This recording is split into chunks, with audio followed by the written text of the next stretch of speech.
So hello and welcome to another video session with me. I am Saroj Kumar Naik. So first of all, happy Diwali to all of you. Hope the festival light of lights brings in your life the brightness you want. Okay. ये video इसलिए यार कि मैंने Instagram में Q&A रखा था, तो बहुत सारे लोगों ने सवाल पूछे थे मुझसे। मैंने कुछ ही सवाल के आंसर दिए थे अपने स्टोरी पे, और वो भी बहुत कॉन्साइज वे में दिए थे। तो मुझे लगा कि लोगों को जानना जरूरी है कि जो सब सवाल पूछे गए थे मुझसे। सो आज इस वीडियो में मैं डिटेल में बात करूंगा। वीडियो को एंड तक जरूर देखना, क्योंकि अगर तुम्हारे भी वो कॉमन डाउट होंगे तो वो क्लियर हो जाएगी। अगर तुम्हें भी कोई डाउट पूछना है इस तरीके से, तो लिंक इंस्टाग्राम का डिस्क्रिप्शन में है, तुम वहां जाकर पूछ सकते हो। So let's begin.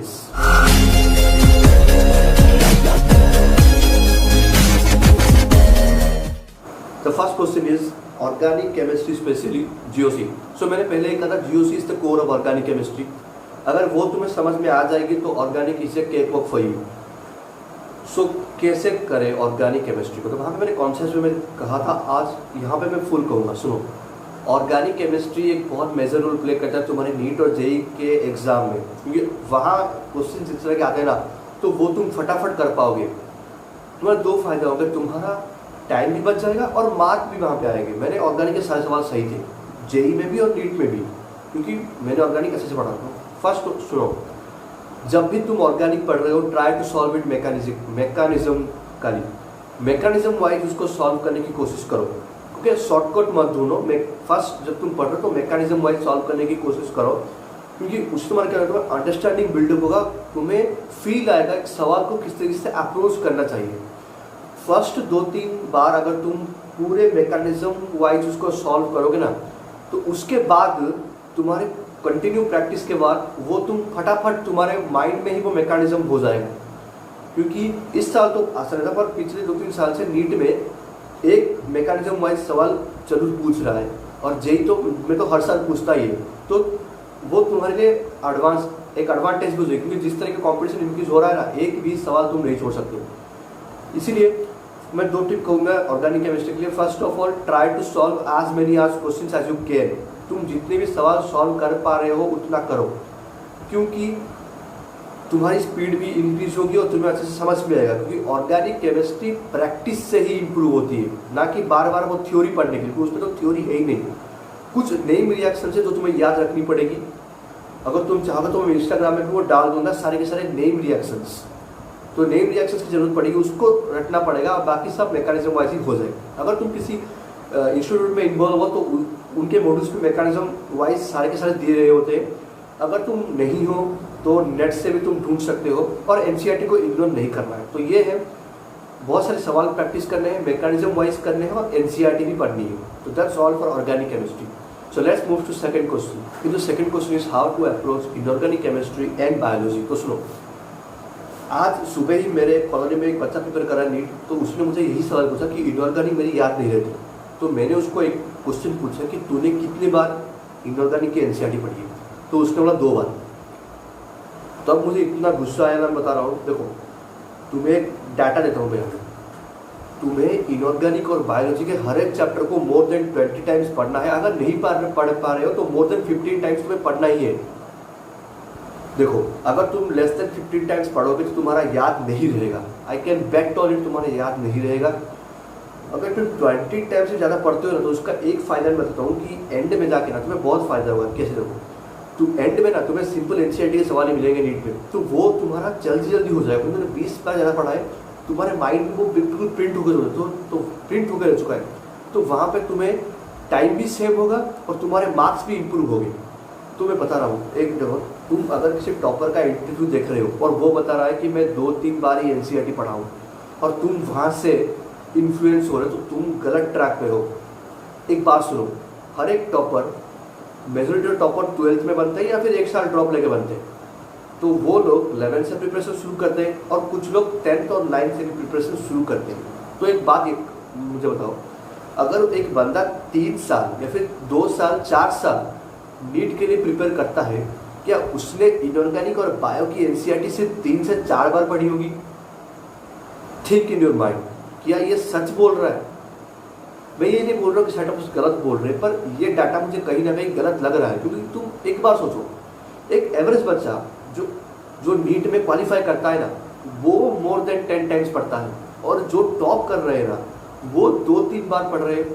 I don't think so. बहुत लोग मुझे पूछेंगे कि उनकी ब्रेन कैपेसिटी ज़्यादा होगी। भाई जितनी भी ब्रेन कैपेसिटी हो ना हो, वो पढ़ता ही है ज़्यादा। तुम एक बार सुनो, एक बार तो वो पढ़ रहा होगा जब क्लास में कोर्स चल रहा होगा, दूसरी बार वो घर जाके रिवीजन करता होगा, और एग्ज़ाम से पहले तो वो पढ़ता ही होगा ना।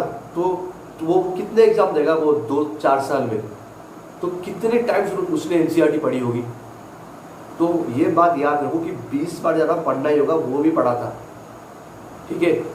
और एक बात कहूँगा कि लोग पूछ रहे हैं कि एक और सवाल है, ये 3rd क्वेश्चन, कि शॉर्ट नोट्स बनाना चाहिए कि नहीं। तो देखो यार, शॉर्ट नोट्स मैं रेकमेंड नहीं करूँगा। अगर तुम अभी 12th में हो और पहले से ही शॉर्ट नोट्स बना रहे हो, तो तुम कंटिन्यू रखो, क्योंकि वो बहुत हेल्पफुल होंगे। अगर तुम इस साल ड्रॉप ले रहे हो पर तुमने पहले साल से ही शॉर्ट नोट्स बनाना शुरू कर दिया, तो तुम इस साल भी कंटिन्यू करो।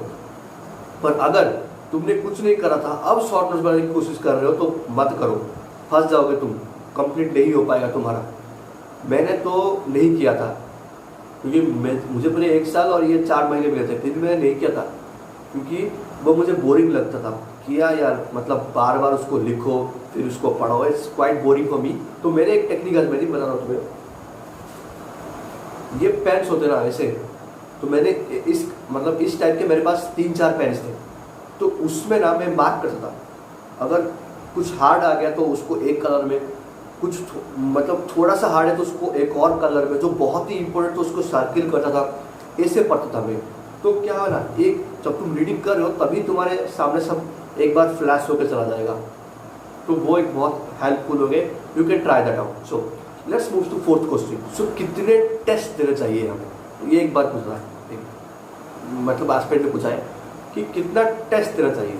तो देखो यार, मैंने उसको कहा था कि इट्स टू मैनी, तो उसने बेसिकली बोला कि आपने कितने टेस्ट दिए। तो मैंने उसको कहा था कि यू कैन नॉट इमेजिन, क्योंकि मैंने बहुत टेस्ट दिए थे यार। क्योंकि लास्ट के 1 महीने मैंने हर दिन 2 टेस्ट दिए थे, लास्ट के 3 महीने मैंने हर दिन 1 टेस्ट दिया था, और इस समय ना जो दिवाली का टाइम है, इस समय मैं हर 4th डे टेस्ट देता था। सो टेस्ट देना इंपॉर्टेंट नहीं है, किस तरीके से देना है वो इम्पोर्टेंट है। तो मैं आज वो बताऊंगा तुम्हें। देखो, तुमने अभी एक टेस्ट दिया, तो एक बात बोलूँगा मैं, संडे आ रहा है ना, संडे को एक टेस्ट अटेम्प्ट करो, कुछ पढ़ो मत, जो फुल सिलेबस मत देना, क्योंकि तुम्हारा कोर्स कंप्लीट नहीं होगा। जितना भी चैप्टर्स तुमने कवर कर रखे ना, उसके टेस्ट दो एक, और देखो तुम्हारे कितने नंबर आ रहे हैं। तो और दिमाग में एक टारगेट सेट करे रहना कि इतना नंबर आएंगे। 700 मत रखना, तुम्हारे कैपेबिलिटी के अनुसार ही रखना। अगर तुमने 600 टारगेट रखा है और तुम्हारे 550 आ गए, तो इसमें तुम्हें एक पॉजिटिविटी ये है कि बिना प्रिपरेशन के तुम्हें टेस्ट दिया है। अगर प्रिपेयर करके दोगे तो अच्छा आएगा। उसके बाद तुमने जो जो मिस्टेक्स की थी इस टेस्ट में, वो सबको एनालाइज करो और कोशिश करो कि सेकेंड टेस्ट में वो मिस्टेक्स ना हो।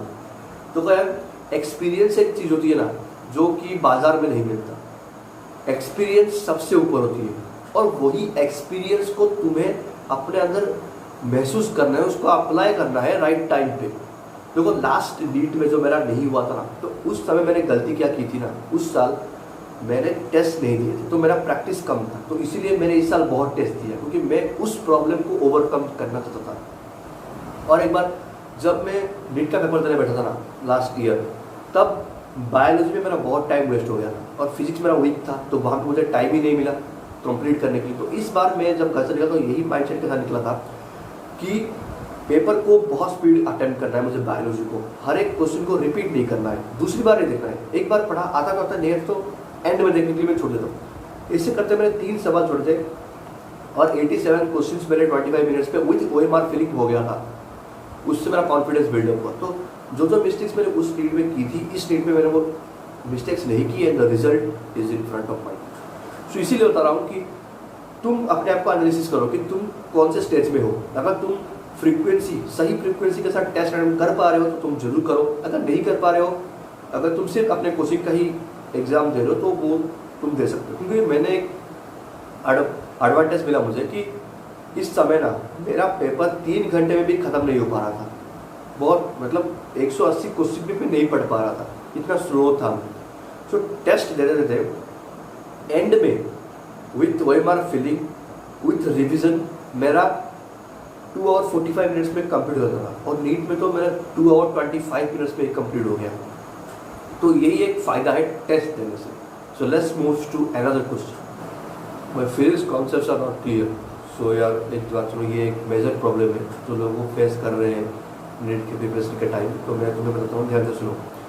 देखो यार, फिजिक्स के लिए मैंने पहले से बताया था कि ट्राई करो कि मैकेनिक्स बात नहीं, ट्राई करो कि फुल लेंथ सॉल्व करो, मतलब सब्जेक्टिकली सॉल्व करो, ना कि ऑब्जेक्टिकली, ठीक है। और वाइल्ड गैस मारना बंद करो यार। पहले बार बहुत लोग वाइल्ड गैस मारते हैं तो उसको बंद करो पहले, ठीक है। पहली बार फिजिक्स में फर्स्ट 3 चैप्टर बहुत इंपॉर्टेंट है, यूनिट डायमेंशंस, वेक्टर और काइनेमेटिक्स। ये बहुत इंपॉर्टेंट चैप्टर्स है। लेकिन यूनिट डायमेंशन लोग इग्नोर करते हैं, और इस बार 3 सवाल आते हैं यूनिट डायमेंशन से, तो वो चैप्टर इग्नोर मत करना, ठीक है, क्योंकि उससे तुम्हारे डायमेंशन एनालिसिस से भी सवाल हो जाते हैं। इस बार भी नीट में एक सवाल हुआ था डायमेंशन एनालिसिस से, मतलब मुझे वो कॉन्सेप्ट मालूम था, पर बाद में मेरे फ्रेंड्स ने कहा कि ये डायमेंशन एनालिसिस से भी हो जा रहा है, तो मैंने देखा वो हो रहा था, इसीलिए डायमेंशन एनालिसिस से भी सवाल बनते हैं, ठीक है।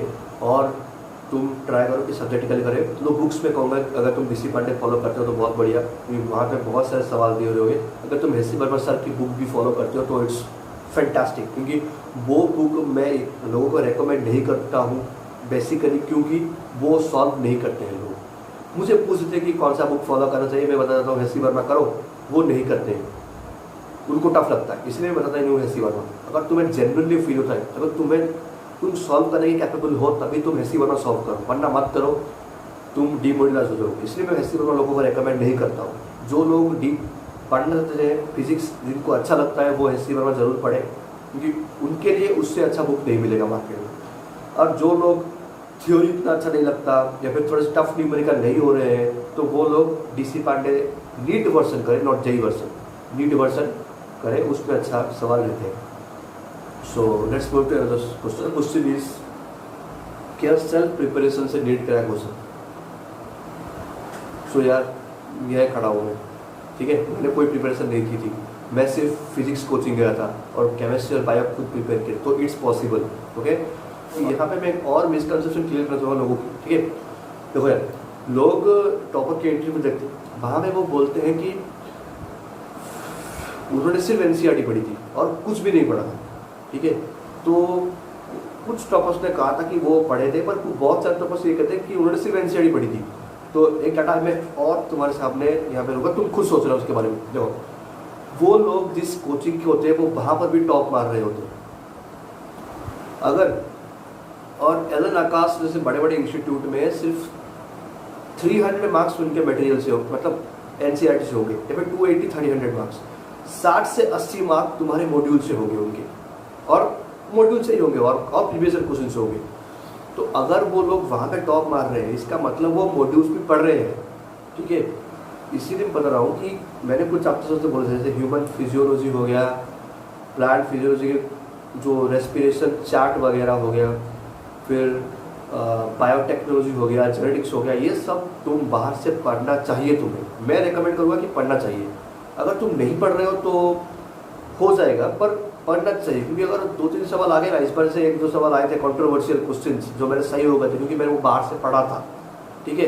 क्योंकि 2-3 सवाल कंट्रोवर्शियल आएंगे जो तुम्हें गलत हो जाएंगे, तो इस बार तो एक क्वेश्चन गलत यानी 1000 रैंक पीछे, तो समझ रहे हो। तो अगर तुम वो चैप्टर्स पढ़ लोगे ना, तो तुम्हें माइंड में और क्लियरिटी आ जाएगी उस चैप्टर्स के बारे में। तो इसीलिए मैं रेकमेंड जरूर करूँगा कि पढ़ो। फिजिक्स के लिए मैं जरूर रिकमेंड करूँगा कि अगर तुम्हारे पास मटेरियल है तो वो जरूर फॉलो करो, और ऑर्गेनिक के लिए फॉलो करो, ठीक है। इनऑर्गेनिक के लिए, फिजिकल के लिए मत फॉलो करो। So that's it for the video. जो होप कि तुम लोगों को तुम्हारे सवाल के आंसर जरूर मिल गए होंगे। अगर नहीं मिला है तो लिंक डिस्क्रिप्शन में है। मैं जल्दी कुछ दिनों के बाद एक और क्वेश्चन से रखूँगा, सो उसमें ट्राई करूँगा कि और अच्छे से एक्सप्लेन करने के लिए वहीं पे ही, ठीक है। और अगर कुछ डाउट्स हो तो कमेंट सेक्शन खुला है सबके, तो सब्सक्राइब कर देना, फ्रेंड्स के साथ भी शेयर करना, और have a happy Diwali and bye bye.